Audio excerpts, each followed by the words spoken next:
And this is from Dr. Ali Urza, and you've already heard her name mentioned many times. She is with the Forest Service's Rocky Mountain Research Station in Reno, and there's a name for this unit that she works in, but I've already forgot. It's got like 6 words in it, so it's just managing dryland resilience in systems. And so, go ahead.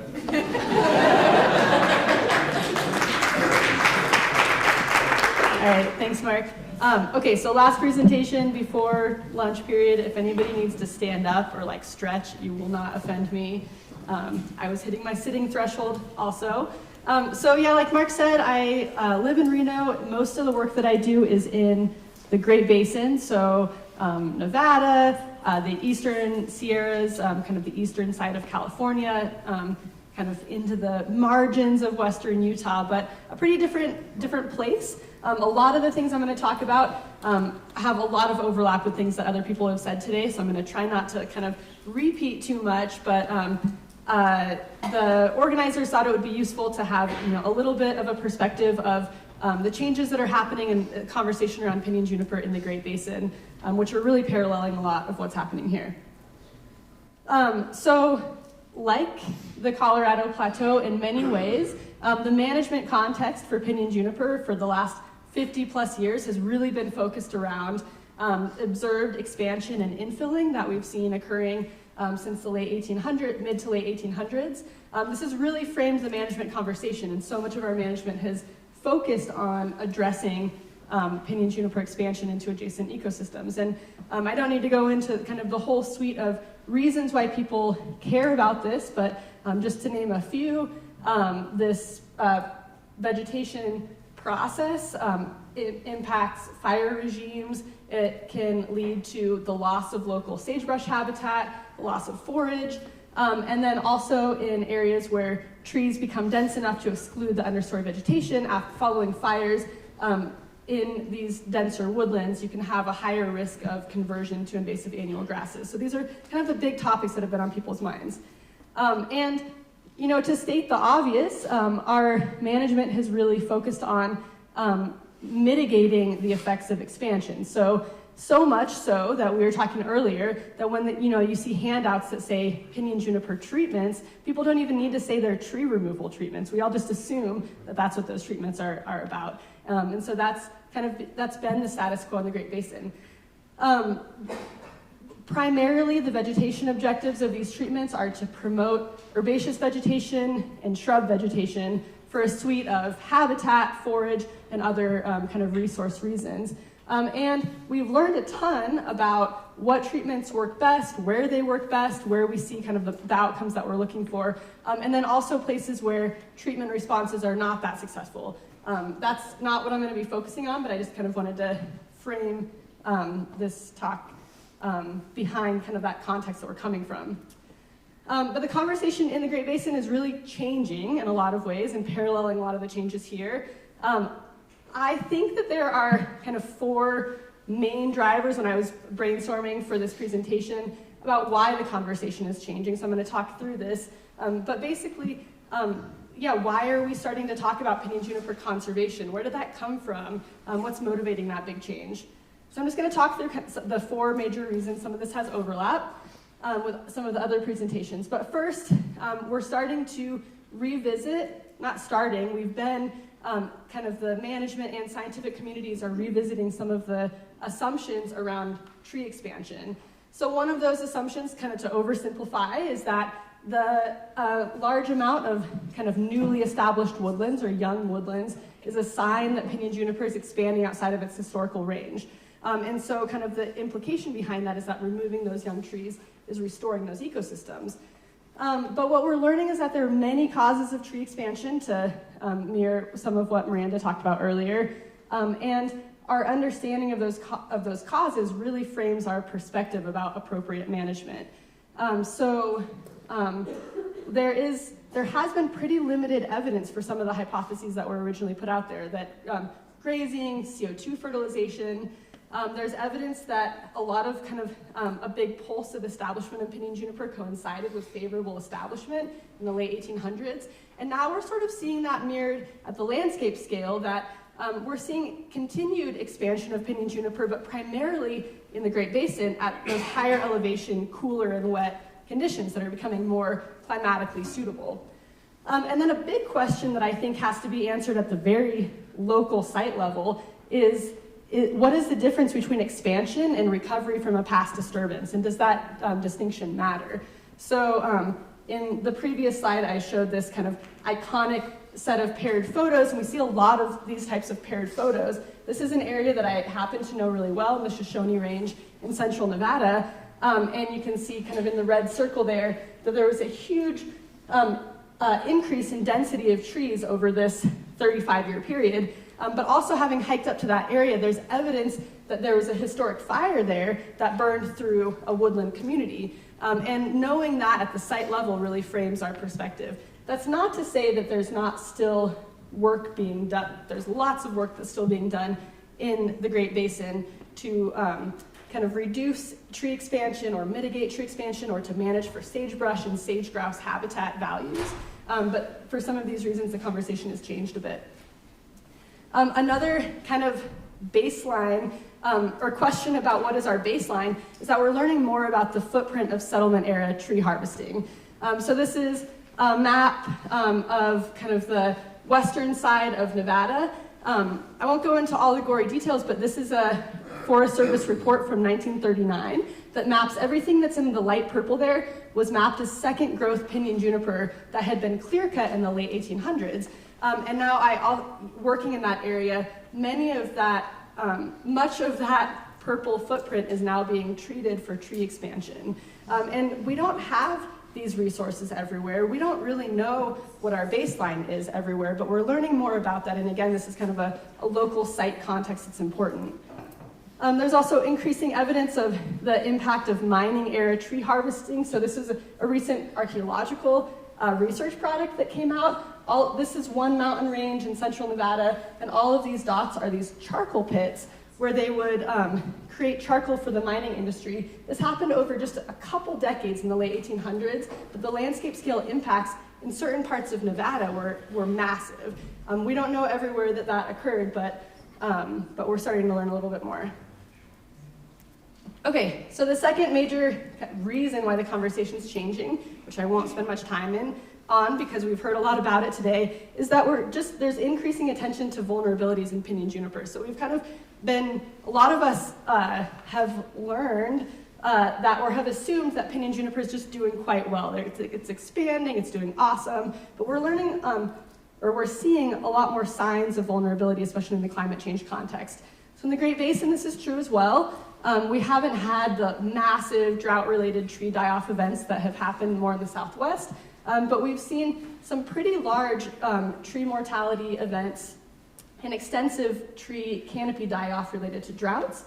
And we're also seeing a very clear trend in larger and larger fires in pinyon juniper. So fires in pinyon juniper woodlands are, by definition, stand replacing, so we wouldn't expect like surface fires in them, but we're seeing these fires that are burning 50, 60,000 acres of single high severity patches, and many of those places are converting to annual grasses. So this has a lot of people kind of wondering in the era of climate change whether we're moving from kind of more of a woodland expansion dynamic into a predominantly woodland contraction dynamic, or at least headed in that direction. Obviously not entirely. Okay, the third reason that I think has been really important in the Great Basin is that there's been increasing acknowledgement of indigenous values. One of the early voices in the Great Basin expressing concern about the fate of pinyon junipers came from indigenous communities who are the original stewards of the land. And for many indigenous peoples, pinyon juniper woodlands have a particular cultural significance. And we see, these slides are from the Washoe tribe of Nevada and California, which is a group that I work with quite a lot. And we see evidence on the landscape in traditional pine nut caches and other archaeological evidence that people have been living in woodlands and using woodland resources for millennia. And those woodland-related cultural traditions have been carried through generations through practices on the land. There has been a lot of impact from the declines in woodland ecosystems on indigenous communities. And even in places where declines might be pretty localized, like a fire in one particular place that burns 30,000 acres at the huge landscape scale might not be particularly meaningful, but for communities with a very limited tribal land base, those can be hugely impactful events. And those declines are leading to the loss of opportunities for people, indigenous peoples, to connect with the landscape and use their resources. Okay, the last reason that I'll kind of touch on is that, and this has also been mentioned a little bit throughout today, is that we're becoming more aware of some of the trade-offs that are related to past tree removal treatments. So many of our tree removal treatments are very successful at doing what they set out to do, which is to promote shrub vegetation and herbaceous vegetation. One thing that we're learning that has come out of the Sage Step Network, which many of the people in the room were kind of founding members of this really incredible resource of information. But there are some trade-offs. Some of the treatments that we've been doing in the name of fuels mitigation increase surface fuels, and we've talked about this before. So this figure right here came from a recent study by Claire Williams working with Lisa Ellsworth that modeled fire behavior in 10 years after treatment. This particular figure is from a phase 1, so very low density, but lop and scatter treatment. And it basically shows that the blue and the red lines there are mechanical lop and scatter treatment, and then a prescribed fire treatment compared to a control on the bottom. There are predictions of higher flame lengths, higher rates of spread in those treated ecosystems. So there are some fuels trade-offs, even though we're reducing, obviously, the risk of canopy fire.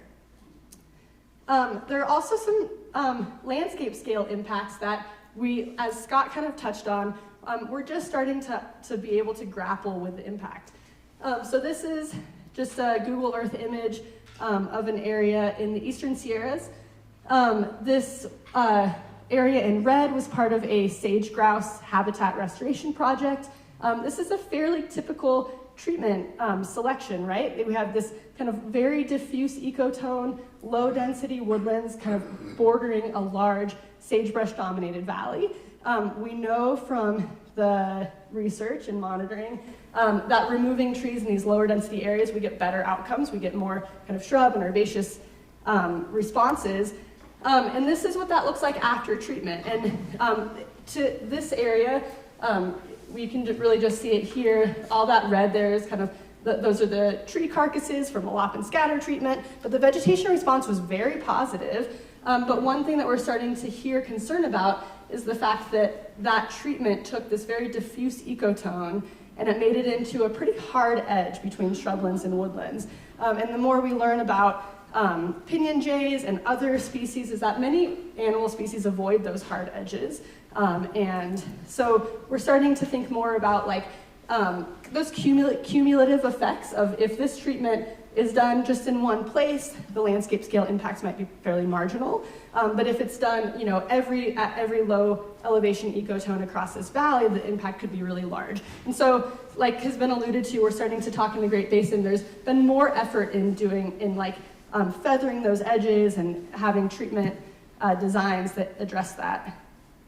Okay, so I'm going to just talk a little bit about how we're trying to move the conversation forward in the Great Basin. I think for myself and a lot of the people involved in this conversation, we really don't want this to be a conflict. I personally work in sagebrush and I work in pinyon juniper, and I don't see those as incompatible, and I struggle with conversations that kind of pit them against each other. But it is obviously a complicated topic. So I'm going to share one particular project that we're working on in the Eastern Sierras. We're calling this the Masonic Mountain Project. It's basically a demonstration management, a a demonstration management area. It's about 18,000 acres. It's a fairly complex management situation. So this is land on the Humboldt-Toyabe National Forest.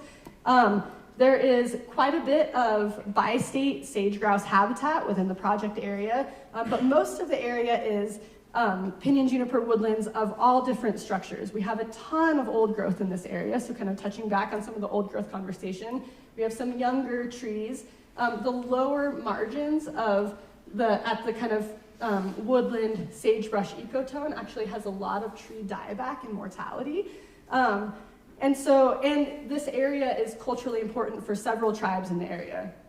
So one of our kind of visions here is to try to work through an example of how we can navigate some of these site level potential trade-offs in resource or in management objectives by thinking at the landscape scale. So thinking about, if we have this whole landscape to work with, how can we design treatments and design a management plan that kind of increases heterogeneity at that landscape scale rather than kind of just doing one thing in particular places. Whoops. Let me go back one. Okay, so a really key part of this project is that it's very collaborative. We have the Humboldt-Toyabe National Forest. We have several researchers, bird biologists. We have 2 tribes that are funded as part of this planning process, the Washoe tribe and the Bridgeport Indian Colony. And so really our goal here is to, one of our goals is to integrate a lot of different types of knowledge. So some of us with a more silvicultural background bring that, ecological research, but then also some traditional ecological knowledge. And we have had a huge amount of community engagement and just a lot of opportunities for open communication, lots of field tours, things like that. And we're trying to start slow and build on what we learn. So this year we're hoping to implement some small demonstration treatment areas where we start experimenting with these resilience-based woodland treatments, but at a scale that doesn't get us like fully committed down the road and gives the community time and people time to give input.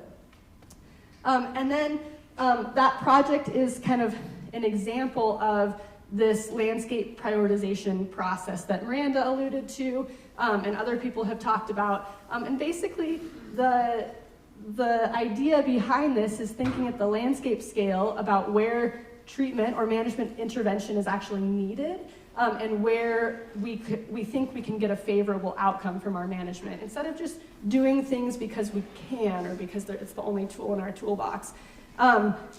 Cool. So an example here, is having a landscape and thinking about where would it make sense to what areas don't need treatment as kind of the first cut. And I think that this is a really important piece. So, part of our conversation is focused around old growth woodlands.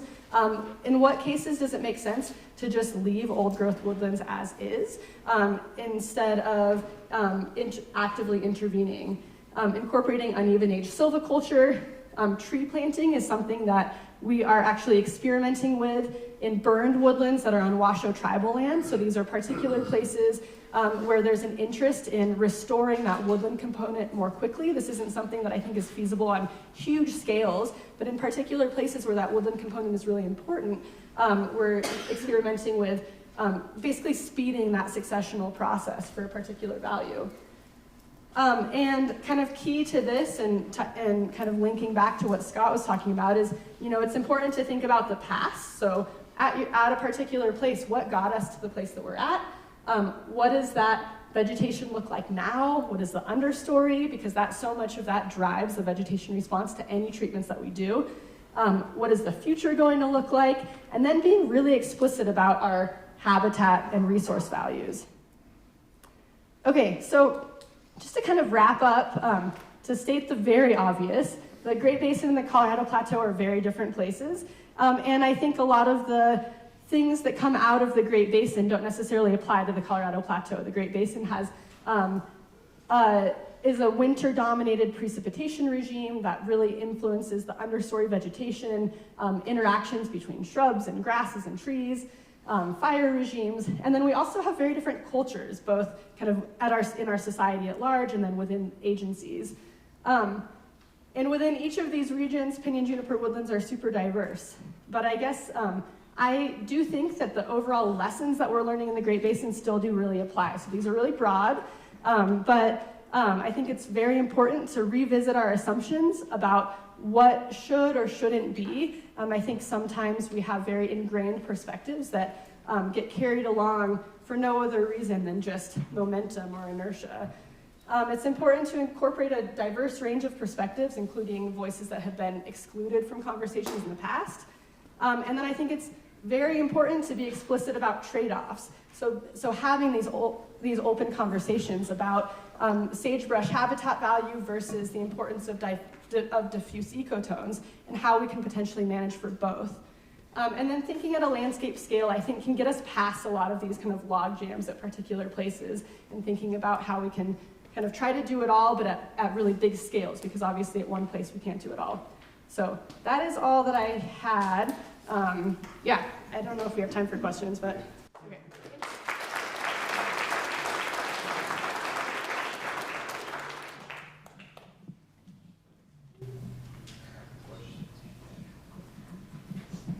So I have a question about the uneven aged silviculture.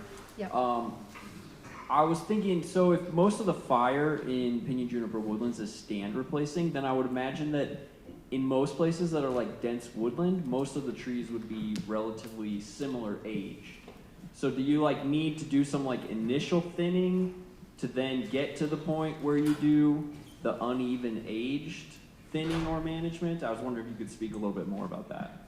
Yeah, that's a really good question. I think, one thing that is very different in pinyon juniper woodlands compared to other forest ecosystems is that recovery after disturbance is very prolonged.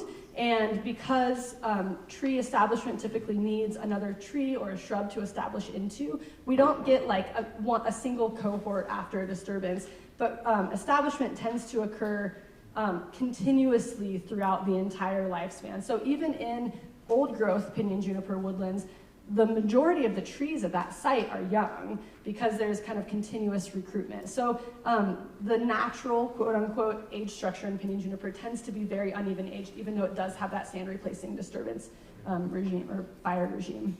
So yeah, good question.